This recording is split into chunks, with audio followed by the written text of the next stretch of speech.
네, 기도하시겠습니다. 또 저희를 보호해 주시고 인도해 주시는 아빠, 아버지, 또 하나님을 찬양하기 원합니다. 또 저희가 돌아보고 또 저희가 지내온 것이 모두 하나님의 은혜인데 또 저희가 잊고 살아갈 때가 많음을 자백합니다.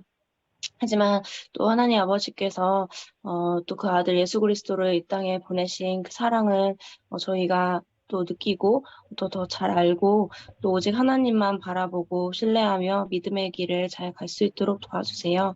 하나님 아버지, 저희가 때로는 삶의 힘든 여정에 있는데 또 하나님께서 그 상처를 어루만지시고 또 저희에게 또 빛을 비춰주셔서 저희가 또 사랑하는 마음으로 항상 십자가를 바라보고 예수님을 기억하며 예수님을 닮은 삶을 살아갈 수 있도록 도와주시고 다시 십자가로 나아가서 저희의 죄인됨을 고백하고 또 저희의 죄를 사해 주신 하나님의 크신 사랑을 또 기억하는 한 주가 될 수 있도록 도와주세요. 하나님 아버지, 또 우리 고난 주간 가운데 또 저희에게도 고난이 찾아올 수 있지만 그 고난을 능히 하나님의 능력으로 이기게 하시고 또 마귀에게서 승리하신 것 같이 저희에게도 승리의 기쁨을 주신다는 것을 믿습니다. 하나님 아버지, 또 주님을 더 의뢰하는 한 주가 되게 하시고 또 오늘 말씀 전하시는 목사님께도 은혜를 부어주셔서 저희가 또 하나님의 말씀을 잘 듣고 묵상하며 또 삶에 하나님이 주신 메시지를 발견하고 적용할 수 있도록 인도해 주시길 기도드립니다. 사랑이 많으신 예수님의 이름으로 기도드렸습니다. 아멘. 말씀 읽도록 하겠습니다. 네, 마태복음 26장 6절에서 13절입니다. 예수께서 베다니 나병 환자 시몬의 집에 계실 때 한 여자가 매우 귀한 향유 한 옥합을 가지고 나와서 식사하시는 예수의 머리에 부으니 제자들이 보고 분개하여 이르되 무슨 의도로 이것을 허비하느냐 이것을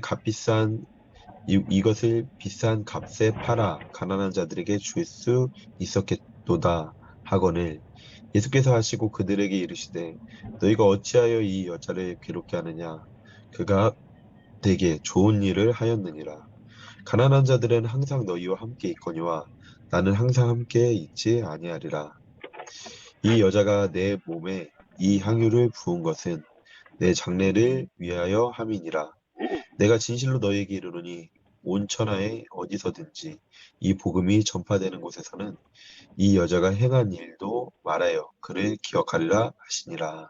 아멘. 아멘. 오늘 말씀의 본문의 제목은 누가 예수님을 생각할까라는 주제를 가지고 전하려고 합니다. 오늘 본문을 읽다 보면 베나니의 한 나병 환자의 집에 한 여자가 갑자기 찾아와 예수님께 향유를 붓는 갑작스러운 사건이 일어납니다. 우리는 여기서 질문이 생기죠. 왜 이 여자는 갑자기 예수님께 매우 귀한 한 옥합을 부었을까? 본문 12절에 말씀합니다. 내 몸에 이 향유를 부은 것은 내 장례를 위하여 함이니라. 마태복음 26장 2절에 보면 너희가 아는 바와 같이 이틀이 지나면 유월절이라 인자가 십자가에 못 박히기 위하여 팔리리라 하시더라. 한 여자의 행동의 이유는 분명합니다. 예수께서 십자가에 매달려 죽으시는 일을 기억하고 곧 일어날 일에 대한 아픔을 공감하고 있는 것이죠. 아이러니하게도 곁에 있는 제자들은 대의, 즉 예수님이 맡기신 사역에 대한 목적을 지향하는 열정은 있었다고 하지만 정작 예수님의 뜻을 주목하려 들지 않았다라는 겁니다. 두 번째 질문이 들죠. 왜였을까? 예수님의 사역은 자비 사역과 이념 실험을 통해 하나님의 나라를 만드는 게 아닙니다. 오히려 예수님이 우리의 죄를 대신하여 죽으심으로써 하나님의 나라가 시작되는 거죠. 복음은 우리가 하나님을 위해 무언가를 해내는 일이 아니라 하나님이 우리를 위해 하신 일을 받아들이는 일입니다. 제자들은 바로 하나님이 우리를 위해 하실 일을 위한 목적으로 십자가에서 죽음과 부활하심에 대한 세 번의 말씀을 귀 기울여 그 의미를 헤아려 두지 않았다라는 거죠. 이사야서 55장 6에서 9절의 말씀처럼 예수님과 제자들의 생각이 완전히 달랐기 때문입니다. 제자들은 예수님과 함께 했지만 예수님과 같은 생각을 하지 못했습니다. 오히려 먼 발치에 있어야만 했던 한 여자가 예수님의 말씀을 기억하고 곧 일어날 일에 대한 이별의 아픔을 예수님과 같은 생각에 반응하여 매우 귀한 한 옥합을 깨뜨려 예수님께 부은 것이죠. 이 당시 옥합은 결혼을 위한 매우 값진 예물입니다. 이 한 여자가 예수를 위해 한 행동은 그녀의 인생에서 가장 중요한 것을 내어드린 행동이죠. 그럼에도 이것을 바라보는 제자들의 눈에는 예수님의 죽으심을 위해 옥합을 깨뜨려 장례를 위해 예수의 몸에 기름을 부은 일은 낭비로 보였다라는 점이죠. 바로 이 지점을 주목해 봐야 합니다. 본문 12, 13절에 이 여자가 내 몸에 이 향유를 부은 것은 내 장례를 위하여 함이니라. 내가 진실로 너희에게 이르노니 온 천하에 어디서든지 이 복음이 전파되는 곳에서는 이 여자가 행한 일도 말하여 그를 기억하리라 하시니라. 종교와 복음이 근본적으로 다른 까닭은 위에서 언급했던 것 같이 복음은 하나님이 우리를 위해 하신 일을 받아들이는 일이고 종교는 신을 위한 마땅한 인간의 도리를 강조한 점입니다. 하지만 여기서 끝이 아닙니다. 그리스도인들은 일로서만 하나님을 받아들이지 않습니다. 우리는 예수님이 우리를 위해 하신 일로서 그분이 우리를 위해 보여주신 사랑도 받아들이며 하나님의 본심을 깨닫습니다. 우리는 고난주간을 보내며 예수님이 죽기까지 걸으신 그 길을 기념하는 교회 절기를 매년마다 지키고 있습니다. 우리는 일로서 신에 대한 인간의 도리를 인간의 도리로서 하나님을 향한 어떤 고난주간의 절기의 의미를 멈추고 있다는 생각이 듭니다. 복음이 아닌 종교로서 변질된 신앙인이 되어버린 것이 아닌가 우리 스스로 점검해 봐야 합니다. 예수님은 한 여자의 행동을 복음이 전파되는 곳마다 전하며 기억하라고 하십니다. 왜일까요? 첫 번째, 예수님의 말씀을 기억하고 그분의 뜻과 생각을 이해하려 듬. 둘째, 가장 귀한 것을 내어줌. 셋째, 예수님의 아픔과 슬픔에 깊이 공감함. 넷째, 주변의 질타 속에도 그 행동을 지켰음. 다섯째, 아까워하지 않음. 우리는 절기를 지킬 때 생각하는 것이 있습니다.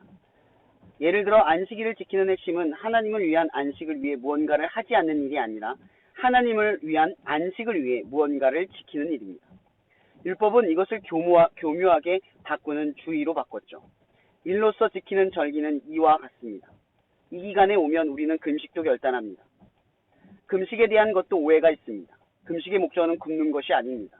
말씀과 기도 그리고 예배를 통해 하나님께 나아가기 위해 좀 더 집중하기 위해 금식을 선택하는 거죠.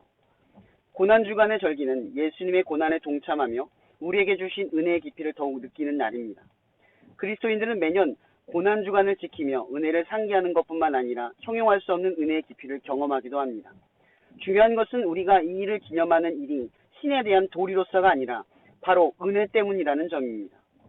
고난주간의 정의는 예수님을 위해 하지 않는 것만을 목적으로 두어선 안 됩니다.